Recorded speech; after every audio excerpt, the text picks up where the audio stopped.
আসতেছে বন্ধুরা, যে আলোর ছটা ভারত এবং বাংলাদেশে দেখা গেছিল আকাশে, সেই আলোর ছটা নিয়ে প্রচুর কৌতূহল দেখা দিয়েছিল।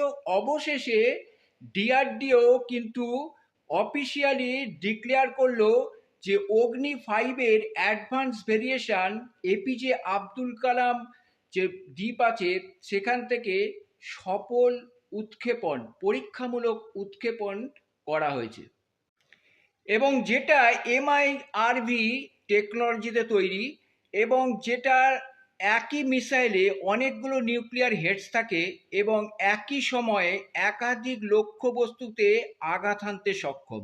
তবে একটা কথা বলবো, কুর্নিশ জানাতে হয় আমাদের ভারতীয় বিজ্ঞানীদের, কুর্নিশ জানাতে হয় আব্দুল কালাম স্যারকে, কারণ যিনি মিসাইল তৈরিতে যার একটা বড় ভূমিকা ছিল। আর হচ্ছে অবশ্যই আমাদের ভারত সরকারকে, কারণ ভারত সরকার সেরম পরিবেশ তৈরি করে দিয়েছিলেন যেখানে বিজ্ঞানীরা স্বাধীনভাবে কাজ করতে পারত, এবং এই জন্যই আমাদের কিন্তু অস্ত্র ভাণ্ডারে এত নতুন নতুন সংযোজন। এবং এই মিসাইল ভারতের অস্ত্র ভাণ্ডারে একটা নতুন সংযোজন, এবং যেটা খুব কম দেশেরই আছে। আর এই মিসাইলটা যেহেতু একটি দূরপাল্লার মিসাইল, সেহেতু বাংলাদেশ থেকেও এর আলোর ছটা দেখা গিয়েছে।